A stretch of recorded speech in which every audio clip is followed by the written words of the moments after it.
राधे दोस्तों, क्या आप जानते हैं रुद्राक्ष जो कि शिव भोलेनाथ का अंश माना जाता है, भोलेनाथ को सबसे प्रिय है। वो अपने जटाओं में, अपनी बाजुओं में, अपने गले में सब जगह रुद्राक्ष ही धारण करते हैं। वो रुद्राक्ष के ही गहने पहनते हैं। रुद्राक्ष शिव पुराण में वर्णित है। भोलेनाथ की आंखों से गिरने वाले जो अश्रु की बूंद थी उनसे उत्पन्न हुआ है। बहुत ही चमत्कारिक आयुर्वेदिक गुण रखता है। साथ में इसके महिमा आयुर्वेदिक भी, ज्योतिषीय भी, और इसकी महिमा भोलेनाथ को का जो आप कृपा चाहते हैं उसके लिए आप रुद्राक्ष का प्रयोग कर सकते हैं। आज मैं आपको पंचमुखी रुद्राक्ष के कुछ ऐसे विशेष उपाय देने जा रही हूं। आपके घर में वास्तु दोष है, आपको बीमारियां हैं, पेट से संबंधित कोई भी बीमारी है, कोई बड़ी बीमारी है, या धन आपके घर में टिकता नहीं है, या आपके बच्चों का पढ़ाई में मन नहीं लगता, तो कैसे एक मात्र सस्ते से पंचमुखी रुद्राक्ष, क्योंकि रुद्राक्ष एक मुखी से लेकर 14 मुखी तक आते हैं, जो कि जिसमें सबसे ज्यादा जो सस्ता होता है वो पंचमुखी रुद्राक्ष ही होता है, जो किसी भी पूजा पाठ की दुकान पे इजीली मिल जाता है और ओरिजिनल मिल जाता है। 2 या 5 रुपए का आता है एक रुद्राक्ष।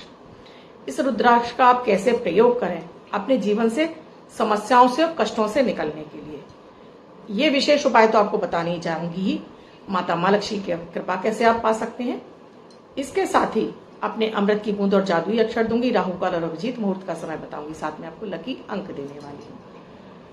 7 अगस्त 2022 दिन रविवार का आज आपको अमृत की बूंद और जादुई अक्षर दूंगी, जो मैं एक दिन पहले ही आपको पोस्ट कर देती हूँ, जिससे कि आपको कोई असुविधा ना हो। दोस्तों, मेरे अमृत की बूंद और जादुई अक्षर आपको क्यों करने चाहिए, क्योंकि हर दिन हमारे लिए चंद्रमा राशि परिवर्तन करके किसी दूसरी राशि में जाता है, और वहां से जहां उसकी दृष्टि संबंध पड़ता है वहां से वो हमको मन से और साथ में नक्षत्रों के द्वारा हमारे तन और मन दोनों को हानि पहुंचती रहती है। तो कैसे इनको संतुलित किया जाए, कैसे अपने मन को संतुलित रखें, कष्टों से मुक्ति मिलती रहे, भाग्य का साथ मिलता रहे, घर में सुख समृद्धि और शांति आती रहे, इसके लिए मैं नियमित आपको दैनिक गोचर के आधार पर ये आपको अमृत की बूंद और जादुई अक्षर देती हूँ, जिन्हें कोई भी 10 वर्ष के बच्चे से लेकर 90 वर्ष तक का बुजुर्ग कर सकता है। चाहे आपको अपनी राशि पता हो ना पता हो, लग्न पता हो ना पता हो, किसी भी भाषा से बिलोंग करते हो, किसी भी धर्म से बिलोंग करते हो, किसी भी देश में रहते हो, इन्हें हर कोई करके शुभता प्राप्त कर सकता है। 1-1 मिनट के प्रयोग हैं। ना भी आप कोई पूजा पाठ करते हो तब भी आप इन्हें करेंगे तो आपका दिन लकी और बेहतर होना शुरू हो जाएगा। जीवन में आपके सुख समृद्धि और शांति आने लगेगी। आज का राहु काल है शाम को 5:20 से 7:05 तक। इस समय आपको कोई भी शुभ कार्यक्रम नहीं करना चाहिए। अभिजीत मुहूर्त का समय है 11:59 से 12:53 तक। इस समय आप कोई भी शुभ कार्यक्रम कर सकते हैं। आज की अमृत की बूंद में आपको छोटे से गुड़ पर 5 काली मिर्च के दाने रखने हैं। इसको चबा चबा कर सेवन करना है। ऊपर से थोड़ा सा गुनगुना पानी पी लीजिए। तो आज आपको सूर्य की कृपा प्राप्त होगी और आपके अंदर वो ऑरा, वो तेज, सूर्य का तेज आपका बली होगा और आपके मान सम्मान में वृद्धि होगी। आज का जादुई अक्षर है या, यति वाला या। इस या शब्द को रेड कलर के पेन से लेफ्ट हैंड पर कहीं भी लिखकर छोड़ दीजिए। 24 घंटे तक लिखा रहने दीजिए। दूसरे दिन आप नहाएंगे, धुल जाएगा। मैं आपको नया शब्द देती हूँ, आप इसको फिर से लिख सकते हैं। आप इसको अपने हाथ पर नहीं लिखना चाहते हैं, छोटी सफेद कागज की चिट लीजिए, रेड कलर के पेन से लिखिए, फोल्ड करके पर्स या पॉकेट में रखिए, 24 घंटे तक साथ रखिए। दूसरे दिन फाड़ कर किसी पेड़ की जड़ में छोड़ दीजिए। आज मैं, क्योंकि संडे है दोस्तों, सो कमेंट सेक्शन से आप लोगों के क्वेश्चन लेकर आई हूँ। वीडियो को लास्ट तक पूरा देखिएगा। ऐसे कौन वो भाग्यशाली लोग हैं जिनके मैंने इसमें क्वेश्चन शामिल किए हैं। जिन जिनके क्वेश्चन शामिल किए हैं वो सभी मुझे कमेंट में प्लीज बताएं कि उनको उनके क्वेश्चन का आंसर मिल गया है। इसके अलावा आप मुझे क्वेश्चन लिखते रहिए। संडे वाले कमेंट सेक्शन में आपके क्वेश्चन मुझे मिलते रहेंगे। आप लोगों को मैं आपकी हेल्प करती रहूंगी, लेकिन आपको लगातार लिखने होंगे। वीडियो से कितना फायदा मिल रहा है वो भी आपको मुझे वीडियो में लिखना होगा।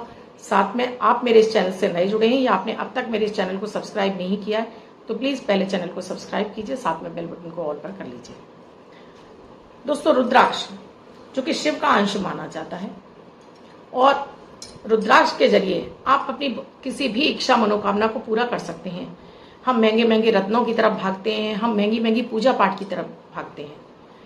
मात्र एक 2 या 5 रुपए वाला रुद्राक्ष भी हमारे जीवन में बहुत कुछ हमें दिला सकता है। तो सबसे पहले मैं अब बात करूं पेट के रोगों की। अगर आपको पेट के रोग बहुत अधिक रहते हैं, पेट में कब्ज रहती है, गैस अधिक बनती है, या आपको पेट में आफारा टाइप का रहता है, एक पंचमुखी रुद्राक्ष लीजिए, एक तांबे का जग लीजिए, रात में उसमें डाल दीजिए और सुबह उठकर इस पानी को आप पी लीजिए। आपको जो पेट जन्य रोग हैं वो समाप्त होने लगेंगे। आप बड़े बर्तन में भी, तांबे के ही बर्तन में डालना है तो बड़े बर्तन में भी डाल सकते हो, घर के सभी सदस्य पी सकते हैं इस पानी को। दूसरा है, आप एक रुद्राक्ष ले लीजिए। उसके लिए आपको करना क्या है कि रुद्राक्ष को कहीं भी साफ स्थल जगह पर बैठ जाइए। घर के पूजन स्थल में कर सकते हैं तो पूजन स्थल में। पंचमुखी रुद्राक्ष लेकर आपको इस हथेली पर रखकर इसको चारों तरफ घुमाते हुए इसको रगड़ते जाना है और आपको महामृत्युंजय मंत्र का जाप करना। ओम त्र्यंबकम यजामहे सुगंधिम पुष्टिवर्धनम उर्वारुकबंधनान मृत्युर्मुक्षीमाम। कैसा भी रोग होगा, वात पित्त कफ जन्य कोई भी रोग होंगे शरीर में, वो सारे समाप्त हो जाएंगे। ग्रह जनित कोई पीड़ा होंगी वो समाप्त हो जाएंगी। रोग दर्द आपका पीछा नहीं छोड़ रहा है, शरीर में दर्द आपके घूमता रहता है, वो ठीक हो जाएगा। क्योंकि हमारे इन हाथों में हमारे सारे शरीर के अंग के पॉइंट हैं।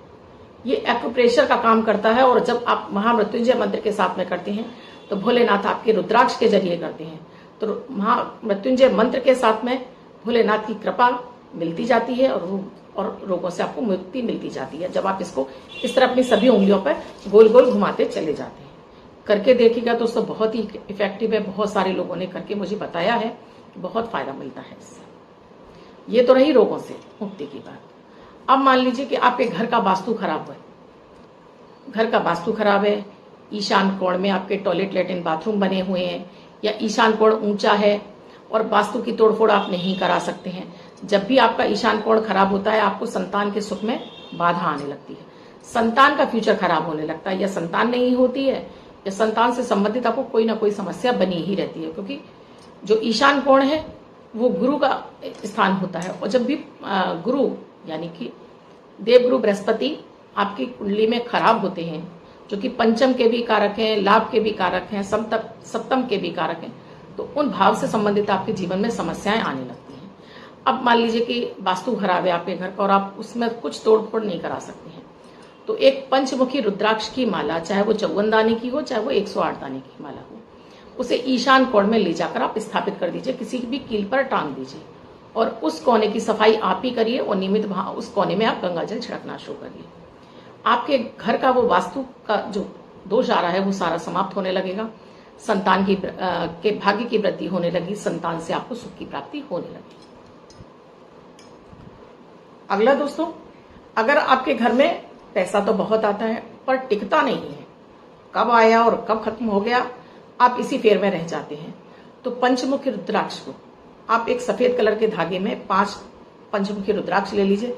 सफेद कलर के धागे में इसकी एक लड़ी सी बना लीजिए, अपने मेन गेट पर अंदर की तरफ आप इसको टांग दीजिए।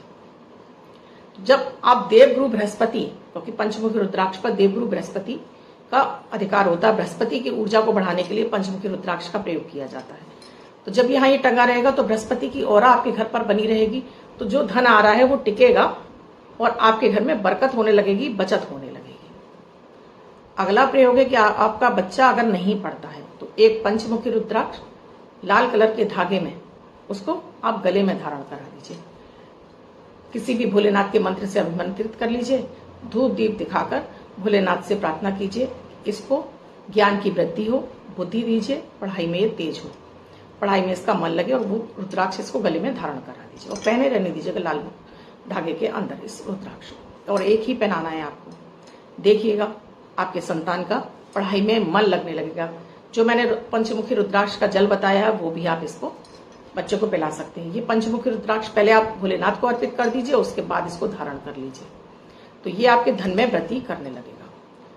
अब आप चाहते हैं कि आपके पास धन प्रचुर मात्रा में आता रहे, आपके पास धन की वृद्धि होती रहे, तो आप एक लाल कलर की थैली से लीजिए, उसमें एक प्लेट पर रखिए, शुक्रवार वाले दिन एक प्लेट पर रख लीजिए इसको, और पहले ये रुद्राक्ष को जल में डालकर आप भोलेनाथ को अर्पित कर दीजिए। उसके बाद इसको निकालकर अपने पास ले आइए। लाल कलर की थैली सिल लीजिए, एक प्लेट पर रखिए, घी का दीपक जलाकर अपने घर के मंदिर में रख लीजिए। अब इसमें एक हल्दी की गांठ, एक सुपारी और साथ में ये एक पंचमुखी रुद्राक्ष, आपके पास कोई चांदी का सिक्का है तो चांदी का सिक्का, अपने घर में जो आप रेजगारी है 1, 2, 5, 10 वो रेजगारी, साथ में कुछ कैश यानी कि रुपए 100, 200, 500 रुपए, और इसके साथ में इसमें रख दीजिए आप थोड़ी सी एक दालचीनी का टुकड़ा। रुद्राक्ष भी रख दीजिए, दालचीनी का टुकड़ा भी रख दीजिए। इस सब की पोटली बनाइए और अपने धन स्थान पे ले जाकर रख दीजिए और वर्ष भर रखी रहने दीजिए और अगले वर्ष फिर निकालिए। और इसमें चाहे तो आप हर महीने कुछ कुछ पैसे इस थैली के अंदर आप डालते रहिए। देखिए बरकत बढ़ने लगेगी, आपका कारोबार दिनों दिन चलने लगेगा, आपके धन मान सम्मान सभी की वृद्धि होना शुरू हो जाएगी। आप इसको धारण भी कर सकते हैं और इसको अपने घर में आप धारण के लिए तो मैंने आपको बताया एक 5 मुखी रुद्राक्ष का एक दाना आप धारण कर लीजिए, बच्चे को पहनाना है आपको। आप बड़े हैं, आप धारण करना चाहते हैं तो 3 की संख्या में भी आप धारण कर सकते हैं। इसको कैश बॉक्स में रखा रहने दीजिए, अगले वर्ष फिर निकालिए, रुद्राक्ष को धोकर साफ करके फिर से इसी थैली में रख दीजिए, बाकी सामान आप बदल दीजिए, थैली भी बदल दीजिए, बाकी सामान भी बदल दीजिए, तो माता माँ लक्ष्मी स्थिर रूप से आपके घर में निवास कर जाएंगी। इसके अलावा आप ये रुद्राक्ष को जल में डालकर भी आप भोलेनाथ पर अर्पित कर सकते हैं। इससे भी आपकी जो भी इच्छा मनोकामना होगी, ये जल आप भोलेनाथ पर अर्पित करते जाते हैं मनोकामना के साथ में, तो आपकी वो इच्छा मनोकामना बहुत ही शीघ्र पूरी हो जाती है। सो दोस्तों, रुद्राक्ष पंचमुखी रुद्राक्ष की बात हो रही है, मैंने किसी अन्य रुद्राक्ष की बात नहीं की है, क्योंकि अन्य जो रुद्राक्ष होते हैं वो किसी न किसी अन्य ग्रह से, किसी न किसी देवता से जुड़े होते हैं। यहाँ मैंने सिर्फ और सिर्फ आपसे पंचमुखी रुद्राक्ष की बात की है। अब जिनका बर्थडे या मैरिज एनिवर्सरी है उनका ये वर्ष शुभ हो, ऐसी मैं आप सभी की मंगल कामना करती हूँ। वो बच्चे, महिला, पुरुष जिनका बर्थडे है, वो पति पत्नी जिनकी मैरिज एनिवर्सरी है, किसी भी वर्ष में आपकी बर्थडे या मैरिज एनिवर्सरी है, वो इस प्रे को करेंगे। व्हाइट कलर के पेपर पर हल्दी से 7 नंबर लिखेंगे, फोल्ड करके अपने पास रखेंगे, तो ये अंक आपको वर्ष भर शुभता प्रदान करता रहेगा। अन्य कोई व्यक्ति 24 घंटे तक इसको अपने पास लिखकर रख सकता है। आप भी अपनी कुंडली का विश्लेषण कराना चाहते हैं तो स्क्रीन पे साथ में डिस्क्रिप्शन बॉक्स में मेरा नंबर है 8077506510। इस नंबर पर कॉल या मैसेज के द्वारा आप प्रोसीजर जान सकते हैं कुंडली विश्लेषण का। इसके अलावा दोस्तों, कमेंट सेक्शन से जो मैंने आज क्वेश्चन लिए हैं वो कौन भाग्यशाली है उसे देखने के लिए अभी लास्ट तक आपको रहना है। इससे पहले मैं आपसे कहूं कि आप मुझसे चाहे मेरे वीडियो के बारे में जानकारी चाहते हो या आपकी कोई जिज्ञासा है, वो आपको मेरे YouTube के कमेंट सेक्शन में ही जाकर लिखना होगा। YouTube पर आप वीडियो देख रहे हैं, उसी में नीचे आप लिखिए। आप मुझे WhatsApp पर नहीं, मुझे आप कॉल मत कीजिए। मैं सिर्फ और सिर्फ आपको YouTube पर ही कमेंट के सेक्शन में ही जवाब देती हूँ और संडे वाले वीडियो में ही देती हूँ, तो संडे वाला वीडियो देखना तो बिल्कुल भी ना भूलिए। इसके अलावा दोस्तों, चैनल को सब्सक्राइब कर लेंगे तो रोज आपको मेरा चैनल ढूंढना नहीं पड़ेगा और मैं डेली आपको ऐसे ही उपाय देती हूँ जो सरल होते हैं, जिनमें कोई खर्चा नहीं होता है और आपके जीवन से संबंधित समस्याएं होती हैं। आप मेरे उपाय कर रहे हैं, कितना फायदा मिल रहा है वो भी आप मुझे कमेंट सेक्शन में लिखेंगे तो मुझे बहुत खुशी होगी, क्योंकि बहुत मेहनत से मैं आप लोगों के लिए वीडियोस तैयार करती हूँ। दोस्तों, आज जो मैंने क्वेश्चंस लिए हैं, जिसमें से मधु जी हैं, ममता जी हैं, ममता रानी हैं, ममता त्रिपाठी हैं, ममता राठौर हैं, प्रिया जी हैं, रुचि जी हैं, मेरे बहुत सारे जो डेली के मेरे व्यूवर्स हैं, उन सभी का मैं तहे दिल से धन्यवाद करती हूँ जो डेली मुझे अभिवादन भेजते हैं। आप सभी का बहुत बहुत आभार और इसी तरह से आप अपना मुझ पर प्यार बनाए रखिए, मेरे वीडियोस देखते रहिए, फॉरवर्ड भी करते रहिए लोगों को, जिससे अधिक से अधिक लोग इनका फायदा उठा सकें। आज जो मैंने कुंडलियां ली हैं उसमें पहला क्वेश्चन मैंने लिया है रोमा झा का, 15/11/1995, 10:10, सीतामढ़ी, बिहार। किसी को 1 लाख रुपया दिया है, वापस मिलेगा क्या? जी, आपकी सिंह लग्न की कुंडली है और आपकी अभी चल रही है आपके लिए, इस समय आपको ये पैसा आपका दिसंबर के बाद 2023 में आप ही के प्रयासों के द्वारा मिलेगा। आपको प्रयास करने पड़ेंगे, तब तक आप इस कुछ मत करिए। सूर्य को लाल मिर्च के दाने डालकर आप जल अर्पित करते रहिए और उस व्यक्ति के लिए सूर्यनारायण से प्रार्थना कीजिए कि उस व्यक्ति को सद्बुद्धि दो कि वो आपका धन वापस कर दे। शाम के समय शनि मंत्र का भी जाप कीजिए, ओम शम शनिश्चराय नमः मंत्र का जाप कीजिए और शनिवार वाले दिन ही बिना किसी से बात किए हुए सुबह ही सुबह आप उसको कॉल कीजिए। लेकिन अभी आपको मिलने के आसार नहीं है, सो 2022 तक आप शांत रहिए। जैसे ही 2023 शुरू हो, 2023 के जनवरी के लास्ट में आप उसको कॉल करेंगी, उससे बात करेंगी तो वो, और शनिवार, विशेष रूप से शनिवार वाले दिन ही आपको बात करनी है, बिना किसी से बात किए हुए। तो देखिए वो उस व्यक्ति पर प्रेशर पड़ेगा, वो आपका पैसा जरूर वापस कर देगा। नीता उपल जी ने अपने बेटे अनमोल उपल जी के लिए पूछा है 23/6/2001 5:23 PM थाने, क्या बिजनेस करे और कब। देखिए वृश्चिक लग्न की कुंडली है और कर्क राशि है, और अभी इसका काम में इसका अभी मन नहीं लगेगा। मैं आपसे कहूंगी अभी इसको कहिए कि अभी कुछ दिनों तक नौकरी करे, कम से कम 2023 तक तो इसको नौकरी करनी चाहिए। उसके बाद, क्योंकि इसका मंगल शनि से दृष्ट है और लग्नेश मंगल ही है और नीच का मंगल है, सॉरी लग्नेश वृश्चिक राशि है, चंद्रमा कर्क राशि में बैठा है भाग्य भाव में। इस बच्चे के अंदर पेशेंस नहीं है, तो अगर ये बिजनेस पर बैठेगा तो इसका संबंध व्यापारियों के साथ में अच्छा नहीं रहेगा। तो इससे पहले कहिए कि पहले कुछ दिन लगातार ये जॉब करे, जिससे इसको लोगों के बीच में कम्युनिकेशन बनाने की इसके अंदर वो स्किल आ जाए, तब ये अपना व्यापार करे। तो कोई भी दलाली से संबंधित कोई काम कर सकता है, लिक्विड बहुत सारे प्रोडक्ट्स होते हैं उनका काम कर सकता है, या जिसमें हम अपनी बोलने का काम जिसमें बहुत ज्यादा होते हैं, वो भी कोई अपना ऐसा कोई व्यवसाय जिसमें कि इनको, आपने देखा होगा कि आप किसी भी दुकान पर जाते हैं तो कोई व्यक्ति बड़ी चतुराई से आपको सामान बेच देता है। अगर इनके अंदर वो स्किल है तब ये किसी भी काम को करेंगे, इनके लिए वो फलित हो जाएगा। विशाखा जी ने पूछा है 21/1/1992 1:09 AM मुजफ्फरनगर, शादी कब होगी, कैसी रहेगी। तुला लग्न और कर्क राशि, शनि चंद्र का विषदोष है, सप्तम भाव में, शनि और सूर्य का साथ में, लग्नेश आपके मृत अवस्था में, शुक्र की महादशा चल रही है। अभी आपके लिए विवाह का कोई योग नहीं दिखाई दे रहा है, ये 2023 में जाकर खुलेगा, लेकिन उसके लिए आपको उपाय करने पड़ेंगे। आपने विवाह आपका अगर हो भी जाएगा फिर भी आपका आपके हस्बैंड के साथ में तारतम्य अच्छा नहीं रहेगा, क्योंकि सूर्य और शनि कहीं ना कहीं आपके सप्तम भाव में बैठकर आपके लग्न को देख रहे हैं। विशेष उपायों की जरूरत है, तो एक बार आप कुंडली विश्लेषण कराकर विशेष उपाय कर लेंगे, आपके विवाह के योग भी खुल जाएंगे और आपका आने वाला वैवाहिक जीवन भी सुखी रहे, इसके लिए। अगली जो मैंने कुंडली ली है वो है जतिन हंस जी की, 10/6/1987 गुड़गांव, 10:10 AM, शादी नहीं हो रही है। जी हाँ, क्योंकि वृश्चिक राशि है, शनि चंद्र इनके लग्न पर ही बैठे हैं और शुक्र और सूर्य इनके सप्तम भाव में बैठे हैं, शुक्र की ही महादशा चल रही है, इसलिए विशेष उपाय तो करने ही पड़ेंगे। बिना उपाय किए इनकी शादी नहीं हो सकती, और विशेष उपाय मैं आपको फोन पर नहीं बता सकती, क्योंकि एक उपाय नहीं, इनको मुझे कई सारे उपाय कराने होंगे, तभी इनके लिए विवाह का योग खुलेगा। और वो विवाह का योग खुले भी, शादी हो भी जाए और वो इनकी निभ भी जाए उस लड़की के साथ में। तो ऐसे विशेष उपाय जानने के लिए आपको कुंडली दिखाकर ही विशेष उपाय लेने होंगे। बीना सिंह जी ने इतिशा के लिए पूछा है, बीटेक आज कर रही, जॉब कर रही है, फ्यूचर कैसा रहेगा। बीना जी, आपने अपनी बेटी का नाम नहीं लिखा हुआ है और बहुत सारी कंफ्यूजन हो जाती है इस चक्कर में। आप आगे से सही तरीके से आप पूरा क्वेश्चन लिखिएगा, मैं तब आपको इसका जवाब दे पाऊंगी। अगली जो मैंने कुंडली ली है पद्मा जी की है, 16/6/1968 11 AM करीमनगर, 2 बेटे हैं, दोनों करियर बनाने के चक्कर में शादी नहीं कर पा रहे हैं। आप बताएंगे क्या मेरी दादी और सास बनने का योग है मेरी कुंडली में। जी बिल्कुल, कुंभ राशि है आपकी और गुरु आपके सप्तम भाव में बैठे हुए हैं, बुध की महादशा चल रही है, बुध में राहु का अंतर है, और आपकी कुंडली में पितृदोष भी बना हुआ है सेकंड भाव में। एक तो आप वाणी के जरिए अपने बच्चों को कुछ आप कहते रहते हो, जिसकी वजह से बच्चे तैयार नहीं है शादी के लिए। पहले आप शिव आराधना डेली करिए, शिवलिंग पर आप डेली जल अर्पित करिए और भोलेनाथ से प्रार्थना कीजिए अपने बच्चों के लिए, उनके सुखद भविष्य के लिए, फ्यूचर के लिए और शादी विवाह के लिए। शनि मंत्र का शाम के समय जरूर जाप करिए।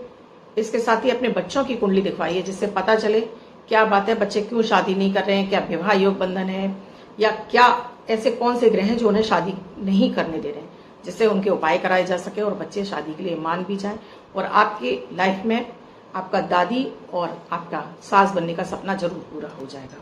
बस 2024 तक के आप थोड़ा आपको धैर्य रखना होगा, अगर आप कुंडली दिखाकर उपाय करेंगे तो हो सकता है ये प्रयास आपके लिए जल्दी सफल हो जाए। दोस्तों, इतनी ही कुंडलियां लेकर मैं आपके समक्ष आई थी। आई होप आप भी जानना चाहें तो मुझे आप कमेंट सेक्शन में लिखते रहिए, अपने क्वेश्चन लिखते रहिए। आपका सेलेक्ट होने पर आपको संडे वाले वीडियो में जरूर आपको आपका आंसर मिलेगा। धन्यवाद दोस्तों, स्वस्थ रहें, मस्त रहें, अपना अपने परिवार का ध्यान रखें। ऐसी आप सभी के लिए मंगल कामना करती हुई विदा लेती हूँ। धन्यवाद।